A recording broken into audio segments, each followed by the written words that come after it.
পবিত্র ঠাকুরের শুভ ১৩৬তম জন্ম মহোৎসব এই মোহনপুর মন্দিরে উদযাপিত হচ্ছে। এই পবিত্র সৎসঙ্গ অনুষ্ঠান উৎসব এতে উপস্থিত ঠাকুরের পবিত্র পাঞ্জাধারী কর্মীবৃন্দ এবং ইষ্টপ্রাণ দাদারা, মায়েরা, সবাইকে আমার শ্রদ্ধা, প্রণাম ও জয়গুরু জানাই। তো এই অনুষ্ঠানে যুক্ত থাকার সুবাদে আমি একটা অভিজ্ঞতা আমার প্রায়শ হয়, এখানেও হয়েছে, যে অনুষ্ঠানে যারা ভক্ত এসছেন আপনারা লক্ষ্য করে দেখবেন মায়েরা এবং বয়স্ক মানুষেরা বেশি এসছেন। কোথাও না কোথাও আমরা যারা ঠাকুরকে ভালোবাসি, ঠাকুরের প্রতি আমার এই ভালোবাসা আমার নেক্সট প্রজন্ম, নেক্সট জেনারেশনের কাছে নিয়ে যেতে পারছি না। এটি প্রত্যেক পরিবারে, প্রত্যেক দেশে, সমাজে সর্বত্র হয়েছে যে কোনো কারণে। পূজ্যপাদ অবিন্দার ঐশী প্রেরণায় ডিপি ওয়ার্কসের কাজে হয়তো যুব সমাজ ঝাঁপিয়েছে, কিন্তু সেও প্রয়োজনের তুলনায় অতি নগণ্য। ঠাকুরের দয়ায় নিশ্চয়ই এদিন পরিবর্তন হবে। তবু আমার যে ধারণা, আমি ঠাকুরকে যেভাবে বা যে বুদ্ধিতে আমার ধরবার চেষ্টা করেছি, আমি সেই কথাগুলো বলবো আমার যা মনে আসে। আপনারা চেষ্টা করব ঠাকুরের কথা বলবার, একটু আলোচনা করবার। আপনারা সবাই জানেন, অনেকে বাড়ি থেকে বেরোনোর সময়, আমার বাবাকেও দেখতাম ঠিক বেরোনোর সময় জয় জয় তারা বলে বাবা বাড়ি থেকে বেরোতেন। বাবা গত হয়েছেন 10 বছর, ঠিক 2014 সালে। তো বাবা খুব মা কালীর ভক্ত ছিলেন, এই জন্যই বোধহয় বলতেন ঠাকুর এটা নিয়ে কি বলছেন। আমার প্রত্যেকটা কথা আমার জীবনে আমার মা যা বলে, আমার স্ত্রী যা বলে, আমার ছেলে যা বলে, আমি ভেবে দেখার চেষ্টা করি ঠাকুর কি বলেছেন। তা না হলে ঠাকুরকে চেনাও যাবে না, তাকে ভালোবাসাও যাবে না। আর ডিপি ওয়ার্কস তো অনেক দূরের কথা। সব জায়গায় আমার প্রবৃত্তি, আমার লোভ, আমার কামনা, আমার বাসনা, আমার কাম, ক্রোধ, এগুলোই পেছনে টেনে ধরবে। ঠাকুর কি বলছেন? ঠাকুর বলছেন ওই জয় জয় হরি বা জয় মা কালী বলে যে বাড়ি থেকে বেরোলি, তাতে তোর সামান্য একটু ভালোবাসা ভক্তি থাকতে পারে, কিন্তু গুণচিন্তন নেই। মানে আমি যার গুণকীর্তন করলাম তার গুণ নিয়ে আমি ভাবি না। ঠাকুর বলছেন ওতে প্রণাম হতে পারে, কিন্তু প্রণত হবি না। মানে প্রকৃষ্টভাবে তোর নত হওয়া হলো না, তোর বোধও এলো না। তারপরেই ঠাকুর বলছেন আকাশের দেবতা আমি খারাপ কাজ করলে আমাকে বাধাও দেন না, আবার ভালো কাজ করলে উৎসাহও দেন না। তাহলে আমার যে কোনো কাজে আমার প্রেরণা কে হবেন? পাথরের বিগ্রহ নাকি লিভিং আইডিয়াল? আমরা এই জন্যেই ঠাকুরকে ধরেছি। আমাদের সামনে একজন জীবন্ত অ্যাডভাইসার দরকার। সেই পরম্পরা, আচার্য পরম্পরায় তিনি কাজ করছেন, তিনি লীলা করে চলেছেন। ঠাকুর আচার্যের কি সংজ্ঞা দিয়েছেন? ঠাকুর বলছেন দেখবি যে নিজের প্রতিষ্ঠা, নিজের চাওয়া, নিজের বাসনা, নিজের যে কোনো সুখ সমৃদ্ধিতে একেবারে উদাসীন, ইষ্ট প্রতিষ্ঠা ছাড়া, তিনিই আচার্য। আপনারা দেওঘরে গেলেন, একদম দিনের পর দিন যদি 1 মাসও থেকে যান, আচার্যদেবের সামনে আপনাদের প্রতিদিনই এ কথা মনে হবে। ঠাকুরকে জিজ্ঞেস করা হয়েছে যে ঠাকুর সদ্গুরু কে? ঠাকুর যে ব্যাখ্যা দিয়েছেন, বলে যে ক্ষুধায় খাদ্য দেয়, যিনি তৃষ্ণায় জল দেন, যিনি বিপদে আমাদের উদ্ধার করেন, এই পর্যন্ত আমরা সবাই জানি। তারপরেই ঠাকুর বলেছেন যিনি সম্পদে আমাকে স্থির রাখেন। এটি আমাদের কারণ নেই, পয়সা হলেই আমাদের অস্থিরতা বাড়ে। যিনি আমাদের সম্পদে স্থির রাখেন তিনিই সদ্গুরু। আপনারা সবাই শুনেছেন, অনেকের বাড়িতে হয়তো একটি ছবি বা কিছু প্রসাদ, আমার বাড়িতে অন্তত পৌঁছেছে। আগামী 22শে জানুয়ারি অযোধ্যায় রাম মন্দির প্রতিষ্ঠা হতে চলেছে।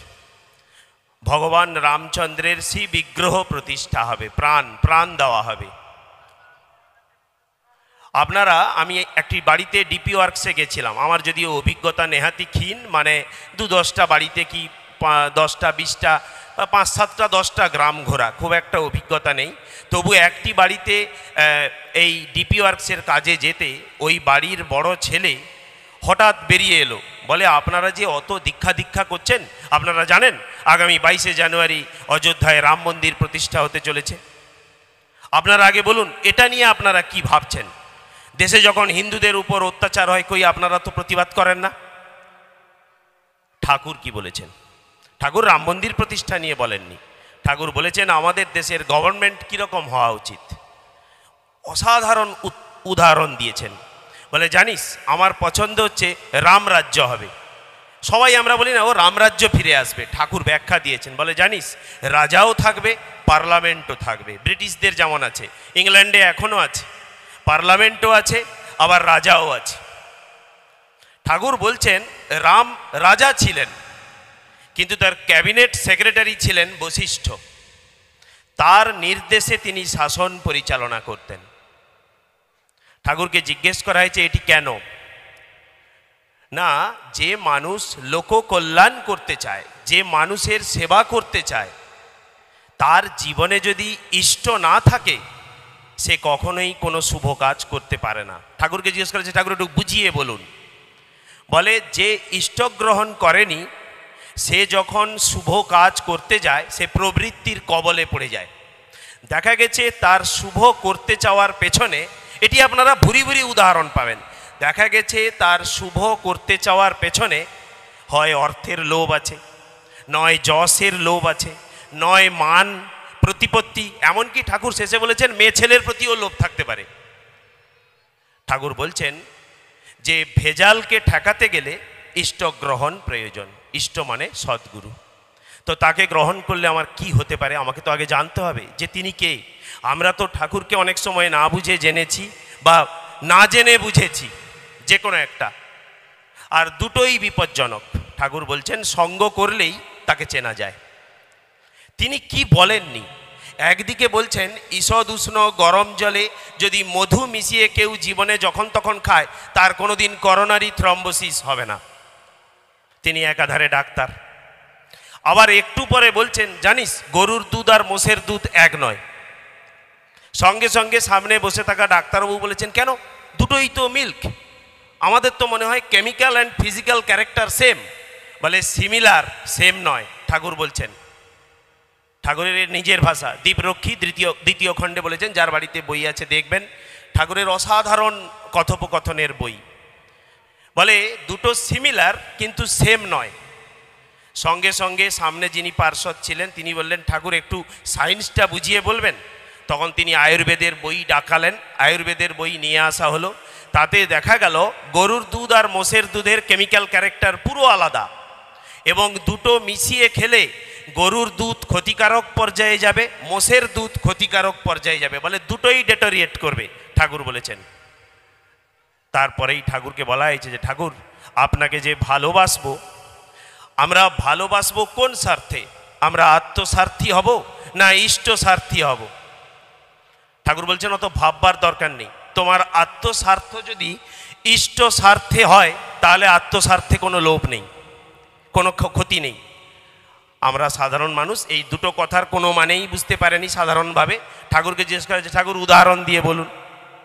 ঠাকুর বলছেন ধরা যাক তুমি ভাত খেতে বসলে, তুমি যতক্ষণ শরীর বাঁচিয়ে ভাত খাচ্ছ আত্মস্বার্থ থাকলো আবার ইষ্ট স্বার্থও থাকলো, আর প্রয়োজনের চেয়ে বেশি যখন ভাত খেয়ে ফেললে শরীর অসুস্থ হলো তারপর তুমি আর ইষ্ট সেবার অনুকূল ব্যক্তি নও। তার মানে তোমার আত্মস্বার্থ ইষ্ট স্বার্থকে ব্যাঘাত ঘটালো। সঙ্গে সঙ্গে ঠাকুরকে জিজ্ঞেস করা হয়েছে যে ঠাকুর আপনি তো এই ইষ্ট স্বার্থ কথাটা সবসময় বলেন, আমি ইষ্ট স্বার্থে এগোবো না ইষ্ট প্রতিষ্ঠায় এগোবো? ঠাকুর বলেন দুটোর মধ্যে অন্তরায় না থাকলে কোথাও কোনো সমস্যা নেই। বলে ঠাকুর আবারও বুঝিয়ে বলুন। প্রত্যেকটি জিনিস তিনি আমাদের সামনে হাটে হাঁড়ি ভেঙেছেন, কোথাও কিছু বলতে বাকি রাখেননি। বলে ধরা যাক তুমি চুরি করে এনে ঠাকুরকে অর্ঘ্য দিলে, লোকে তোমাকে চিনলো, পরের দিন বলে বেড়ালো হা দেখ চোর যাচ্ছে, আর তার গুরু শ্রী শ্রী ঠাকুর অনুকূলচন্দ্র। তুমি ইষ্ট স্বার্থে কাজ করলে ইষ্ট প্রতিষ্ঠায় ব্যাঘাত ঘটালে। বলে ঠাকুর উল্টোটা? বলে ধরা যাক ঠাকুরকে ভালোবেসে তুমি একটি গরিব এলাকায় হাসপাতাল গড়লে, তারপর তার দায় দায়িত্ব ঠাকুরের ঘাড়ে দিয়ে দিলে, ইষ্ট প্রতিষ্ঠায় কাজ করলে, কিন্তু ইষ্ট স্বার্থে আবারও ব্যাঘাত হয়ে গেল। তার মানে তোমার কাজের মধ্যে ইষ্ট স্বার্থ আর ইষ্ট প্রতিষ্ঠা পরস্পরের পরিপূরকভাবে থাকা উচিত। ঠাকুরকে জিজ্ঞেস করা হয়েছে যে ঠাকুর, big man are great man কে? ঠাকুর বলে, মহারাজ, রাজা অশোকের নাম শুনেছিস? Big man. যেদিন উপগুপ্তের গান শুনে ভগবান বুদ্ধকে চিনলেন, সেই দিন তিনি গ্রেট ম্যান হলেন। এরপর আর বোঝাতে লাগবে না যে ইষ্টগ্রহণ না করলে একজন বিগ ম্যান তার গ্রেট ম্যান হওয়া আটকে যেতে পারে। ঠাকুরকে জিজ্ঞেস করা হয়েছে যে ঠাকুর, আপনারা দেখেছেন আমরা যখন খ্রিস্ট ধর্মের লোকেরা এসে বলে তুমি খ্রিস্টান ধর্ম নাও, আর যারা খ্রিস্টান ধর্ম নিয়ে নেয় সঙ্গে সঙ্গে বলে তোমার ধর্মান্তরিত হলে তুমি, তোমার কনভার্সান হয়ে গেল। ঠাকুর বলছেন, আরে শুধু তাই কেন, মুসলমান লোকেদেরও যদি কেউ মুসলমান ধর্মে নেয় তাকেও বলা হবে তার কনভার্সান হয়ে গেল। আর আমার যদি কেউ দীক্ষা নেয়, ঠাকুর বলছেন সেটা আর কনভার্ট নয়, ইনভার্ট। এমন ওয়ার্ড ইউজ করেছেন সামনে বসে থাকা অত্যন্ত জ্ঞানীগুণী ব্যক্তিরা, যিনি মাধ্যমিক পাসের মতো ডিগ্রিও যার ছিল না, তিনি এমন ওয়ার্ড ইউজ করেছেন কিছুতেই কেউ মানে বলতে পারছে না। শেষে ডিকশনারি এনে দেখা গেল ইনভার্টের মানে হচ্ছে টু টার্ন ইনসাইড, মানে নিজের দিকে তাকানো, নিজের ভেতরের দিকে তাকানো।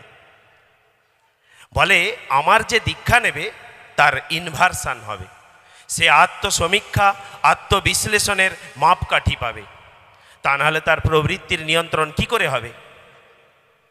ঠাকুরকে বলা হয়েছে, ঠাকুর আমি প্রবৃত্তির নিয়ন্ত্রণ কি করে করব? বলে যত প্রবৃত্তি তোর ঘাড়ে উঠে পড়ে, চড়ে পড়ুক, আমি কোনো লোভ লালসা কামনা বাসনা যশ প্রতিপত্তি আমি কোনো কিছুকে বাদ দিতে বলিনি, কোনো কিছুকে এক্সটিংক্ট করতে বলিনি, নিবৃত্ত করতে বলিনি। আমি বলেছি যা আমার গুরুর কাজে লাগে না তার কোনো প্রয়োজন আমার জীবনে নেই, তা স্ট্যান্ড স্টিল হয়ে যাক, স্তব্ধ হয়ে যাক। ঠাকুর বলছেন যে প্রবৃত্তি আমার গুরুর কাজে লাগে না তার কোনো দাম আমার কাছে নেই। ঠাকুরকে জিজ্ঞেস করা হয়েছে এই রকমই কথোপকথনে আবারও জিজ্ঞেস করা যে ঠাকুর, এই যে আমরা সকালে উঠে বলি আমি অমানি, আমি অক্রোধী, এই আমি অমানিটা কি জিনিস? বলে কেন, আমার মান থাকবে না? বলে তা কখনো হয়? আমি অমুক লোকের বাড়িতে জন্মেছি, অমুক বিদগ্ধ লোকের আমি ছেলে, আমার মান থাকবে না? আমি বশিষ্ঠের ছেলে, আমার মান থাকবে না? ঠাকুর বলেছেন মান থাকবে, কিন্তু লোক এসে আমাকে প্রণাম করুক, লোক এসে আমাকে খাতির করুক, লোক এসে আমাকে হাত ধরে উঠিয়ে নিয়ে যাক, এই বোধ যেন না থাকে। মান তো থাকবেই, কিন্তু অমানি হওয়ার বোধ তাই। বলে ঠাকুর এই যে সো অহম আমাদের হিন্দু শাস্ত্রে বলা হয়, অহং ব্রহ্মাস্মি, বলে এই অহম কথার মানে কি?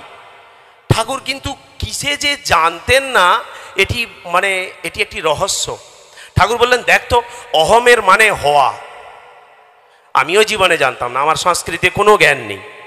তারপরে সেই বইতে যারা সংস্কৃত পণ্ডিত ছিলেন খুঁজে টুঁজে এদিক ওদিক থেকে দেখা গেল অহম শব্দ এসছে অসমত, অদন্তসয় ম দ, অসমত মানে হওয়া।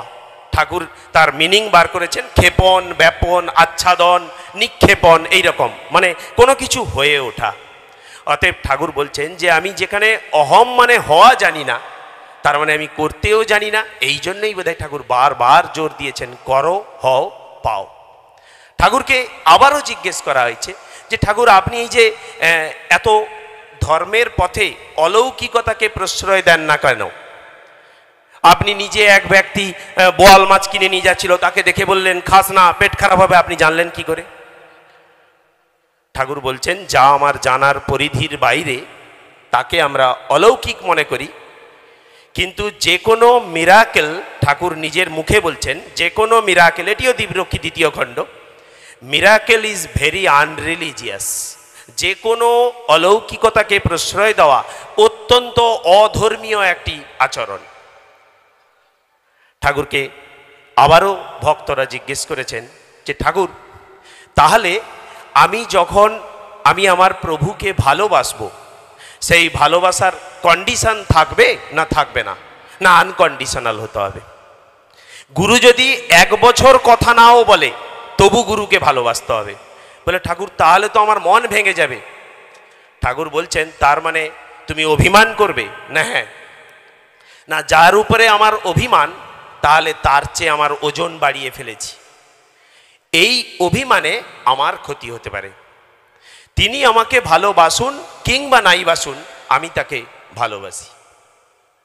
একমাত্র এই বোধই পারে মানুষকে উদ্ধার করতে। একটি কথা বলে ঠাকুরের শেষ করব। আমার আগের বক্তারা ডিপি ওয়ার্কস নিয়ে বলেছেন, আমার পরে শ্রদ্ধেয় বক্তারা কেউ আছেন বলবেন। আপনারা ডিপি ওয়ার্কস নিয়ে কাজ শুনেছেন। ঠাকুরকে জিজ্ঞেস করা হয়েছিল যে ঠাকুর, আমি যদি ইষ্টকর্মে লেগে থাকি আমার গ্রহদোষ কাটতে পারে, আমার কর্মফল নিয়ন্ত্রিত হতে পারে না? হ্যাঁ, নিয়ন্ত্রিত হতে পারে। না কিভাবে? না ধরো যাক তোমার স্ত্রীর সাথে রোজ ঝগড়া হয়, তুমি কি করলে? ঠাকুরের যাজনের উদ্দেশ্যে কোনো এক ঋত্বিক দাদার সঙ্গে গায়ে গায়ে ঘুরলে। দিনের পর দিন বেশ কিছুদিন কাটিয়ে যখন বাড়ি ফিরলে তোমার শরীর মন ভালো হয়ে উঠল, তুমি ঠাকুরের যাজন করলে, তোমার শরীরের ভেতরের বিভিন্ন রকমের শুভ চিন্তা ফিরে এলো এবং বাড়ি ফিরে এসে দেখলে যে বাড়িতে থাকলে যে দুর্ঘটনা ঘটবার সম্ভাবনা ছিল বা যে ক্রোধের পরিবেশ ছিল সেটাও স্তিমিত। এভাবেই তার কাজের মধ্যে আমার কর্মফল নিয়ন্ত্রিত হতে পারে। আপনাদের প্রতি প্রত্যেকে ভালো থাকবেন। আর ঠাকুরকে ভালোবাসবার জন্যে কোনো বিরাট কোনো শর্ত লাগে না, নিজেরাই ভালোবেসে তার কাজ করুন, ঠাকুরের সত্যানুসরণ পড়ুন, তাতেই আপনাদের ঠাকুরকে চেনা হবে। জয় গুরু। সবাই